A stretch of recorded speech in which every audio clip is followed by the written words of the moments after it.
Hello friends, welcome to B1 Tamil jobs. இந்த வீடியோவில் நம்ம பார்க்க போகிற ஜாப் நோட்டிஃபிகேஷன் என்னென்னு பார்த்தீங்கன்னா, நம்ம இந்தியன் ஏர்ஃபோர்ஸ் அதாவது இந்திய விமானத்துறையில் பணிபுரியறதுக்கான அருமையான நோட்டிஃபிகேஷன் ஒன்று அனௌன்ஸ் பண்ணியிருக்காங்க.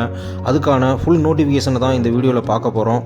டீட்டெயில்ஸை மிஸ் பண்ணாமல் பாருங்கள். வாங்க வீடியோக்குள்ளே போகலாம்.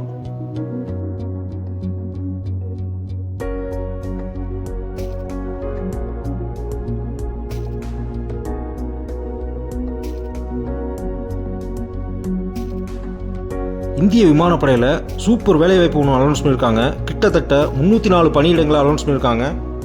அதுக்கு மினிமம் குவாலிஃபிகேஷனே டிகிரி தான். பிஇ பிடெக் படித்தவங்களும் இதுக்கு அப்ளை பண்ணலாம்.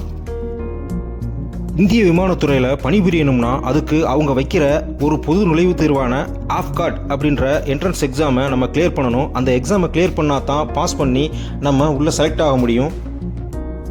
ஆஃப்காட் அதாவது air force common admission test. இந்த டெஸ்ட்டை நம்ம பாஸ் பண்ணால் தான் நீங்கள் ஏர்ஃபோர்ஸில் ஒரு எம்ப்ளாயி ஆக முடியும். அதனால் கம்பல்சரி இந்த டெஸ்ட்டை பாஸ் பண்ணணும். இந்த டெஸ்ட்டுக்கான நோட்டிஃபிகேஷனை தான் இப்போ அனௌன்ஸ் பண்ணியிருக்காங்க.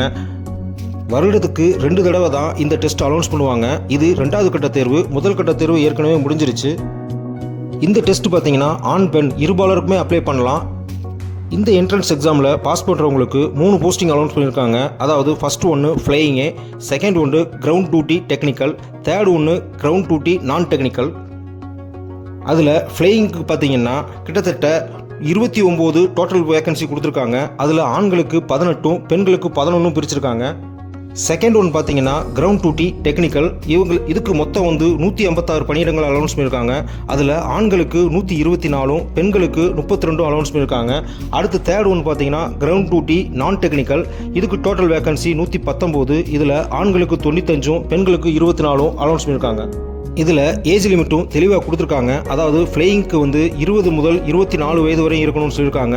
அதே டெக்னிக்கல் நான் டெக்னிக்கல் போஸ்டிங்க்கு 20லிருந்து 26 வயசு வரையும் விண்ணப்பிக்கலாம்னு சொல்லியிருக்காங்க. அடுத்து இதுக்கான எஜுகேஷன் குவாலிஃபிகேஷன் தெளிவாக கொடுத்துருக்காங்க. அதாவது ஃப்ளையிங் டியூட்டிக்கு ஏதாவது ஒரு டிகிரி முடிச்சிருந்தா போதும். ஆனால் +2ல் நீங்கள் ஃபிசிக்ஸ் அண்டு மேக்ஸ் படிச்சிருக்கணும்னு சொல்லியிருக்காங்க. அதே மாதிரி பிஇ பிடெக்கும் அப்ளை பண்ணலாம். ஆனால் சேம் ரூல் தான். அதே மாதிரி கெமிஸ்ட்ரியும் மேக்ஸும் கம்ப்ளீட் பண்ணியிருக்கணும். அடுத்து பார்த்தீங்கன்னா கிரவுண்ட் டியூட்டி டெக்னிக்கல். இதுக்கான எஜுகேஷனல் குவாலிஃபிகேஷன் பார்த்தீங்கன்னா ஏரோநாட்டிக்கல் இன்ஜினியரிங் முடிச்சிருக்கணும். இல்லைனா அது சம்மந்தப்பட்ட இன்ஜினியரிங்கில் ஏதாவது ஒரு டிபார்ட்மெண்ட்டில் கம்ப்ளீட் பண்ணியிருக்கணும்.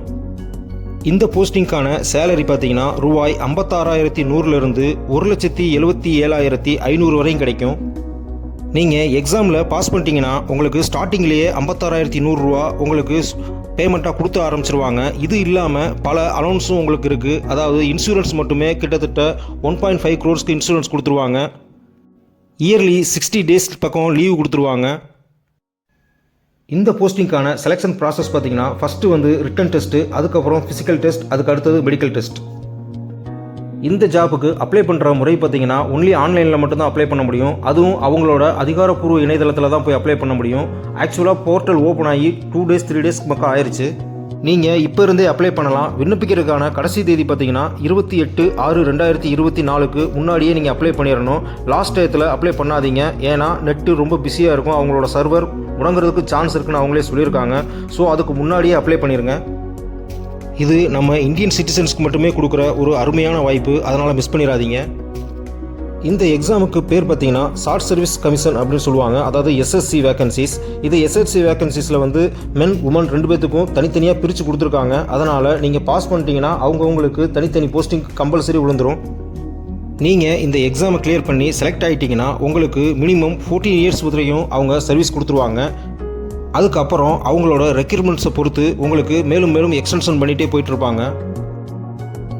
அடுத்து பார்த்தீங்கன்னா ஏஜ் லிமிட் தெளிவாக கொடுத்துருக்காங்க. அதாவது ஃப்ளையிங் பிரான்ச்சுக்கு 20 to 24 years ஓல்டு தான் இருக்கணும். அதாவது பார்ன் பிட்வீன் 2nd July 2001 இருந்து 1st July 2005 வரையும் தான் அவங்க ஏஜ் இருக்கணும்.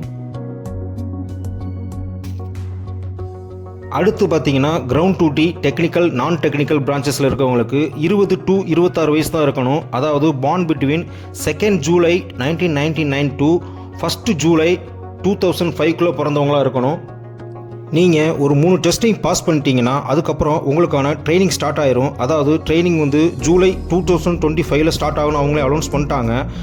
அதில் ஃப்ளையிங் பிரான்ச்சில் இருக்கிறவங்களுக்கு 62 வாரமும் அதே நான் டெக்னிக்கலில் இருக்கிறவங்களுக்கு 52 வாரமும் ட்ரைனிங் கொடுப்பாங்க. ட்ரைனிங் பீரியட்லேயே உங்களோட சேலரி ரூபாய் 56,100 அவங்க கொடுக்க ஆரம்பிச்சிருவாங்க. இது இல்லாமல் ஏகப்பட்ட அலோன்சஸ் ப்ளஸ் இன்சூரன்ஸ் முதற்கொண்டு உங்களுக்கு கவர் ஆயிரும். கிட்டத்தட்ட 90,000 வரைக்கும் உங்களுக்கு கைக்கு முதல் மாத சம்பளமே கிடைக்கிறதுக்கு வாய்ப்பு இருக்குது. அது மட்டும் இல்லாமல் அலோன்ஸ்னு தனியாக பார்த்தீங்கன்னா flying allowance, transport allowance, technical அலோன்ஸ்னு ஏகப்பட்ட அலோன்ஸ் கொடுக்குறாங்க. ஹில்லி ஏரியாவில் ஸ்பெஷல் டியூட்டியும் கொடுப்பாங்க. இது மட்டும் இல்லாமல் ஐலாண்டில் தனியாக ஒரு டியூட்டியும் கொடுப்பாங்க, ஸ்பெஷல் டியூட்டின்னு. ஸோ லைஃபே வேறு லெவலில் மாறிடும்.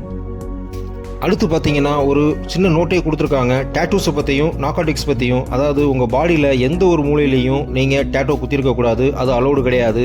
அதே மாதிரி நீங்கள் ஃபிசிக்கல் மெடிக்கல் செக்கப்பில் நார்காட்டிக்ஸ் இதுக்கான செக் பண்ணுவாங்க. அதில் நீங்கள் பாடியில் எந்த ஒரு நார்காட்டிக்ஸ் ஐட்டமும் நீங்கள் ஏற்றிருக்கக்கூடாது. அந்த மாதிரி ஏதாவது ஒரு ஐட்டங்கள் தெரிய வந்துச்சுன்னா அவங்க உங்களை ரிஜெக்ட் பண்ணிடுவாங்க.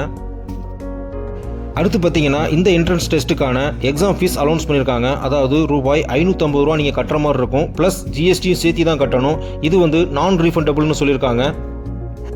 இதில் என்சிசி ஸ்பெஷல் என்ட்ரியில் இருக்கவங்களுக்கு பே பண்ண தேவையில்லைன்னு சொல்லியிருக்காங்க. அடுத்த ஒரு முக்கியமான பாயிண்ட் பார்த்தீங்கன்னா ஆண் பெண் இருபாலருமே நீங்கள் எக்ஸாம் எழுதுறதுல இருந்து ட்ரைனிங் பீரியட் முடிகிற வரையும் கல்யாணம் ஆகாமல் இருந்திருக்கணும்.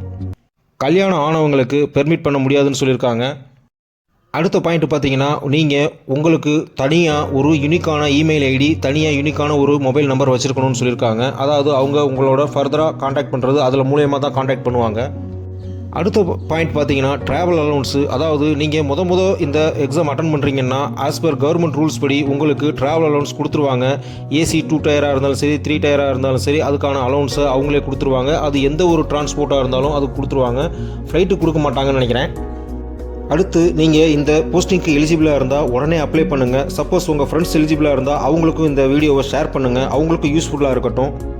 இந்த ஜாபுக்கான நோட்டிஃபிகேஷன் லிங்க்கு, அப்ளை பண்ணுறதுக்கான வெப்சைட் லிங்க்கு எல்லாத்தையுமே டிஸ்கிரிப்ஷனில் கொடுத்துருக்கேன். மறக்காமல் யூஸ் பண்ணிக்கோங்க.